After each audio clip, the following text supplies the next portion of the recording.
Tinangay naman ng alon sa dagat ang 5 magkakaibigan sa Cebu City. Nalunod ang isa sa kanila. Makibalita tayo kay Bex May Humauas ng GMA Cebu. Napasugod ang mga tauhan ng bantay dagat ng Cebu City sa baybayin ng Barangay Cogon pasado alas 11 kagabi. Nakatanggap sila ng ulat tungkol sa ilang kabataang natangay ng alon sa dagat. Agad namang nakitang ligtas sina Junmar Amaba, Mark Anthony Labalan, Mark Alcordo at JR Muntiagudo. Pero nawala ang kaibigan nilang si Junior Ilaya. Ako may doon na.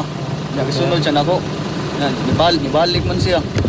Pag tanaw na ko niya nga, tiglo man siya mga ni dali ko niya padung. Pag ato na ko sa ilang, wa man siya. Kay kami sa dato kando ha.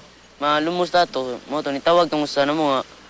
Pag ba? Higda ba? Halos magdamag naghanap ang rescuers. Palutang-lutang at wala ng buhay ang biktima nang makita sa kalapit na barangay kaninang alas 5 ng madaling araw. Nagpaalam daw ang biktima sa kanyang ina na makikipaglaro sa mga kabarkada. Pati dyan ang hangyo, makaroon rabit tao ma. Kagais ko kuan gayon nga malipay. Maglingaw-lingaw ko no siya. Bex May Humauas, Nagbabalita, Pilipinas.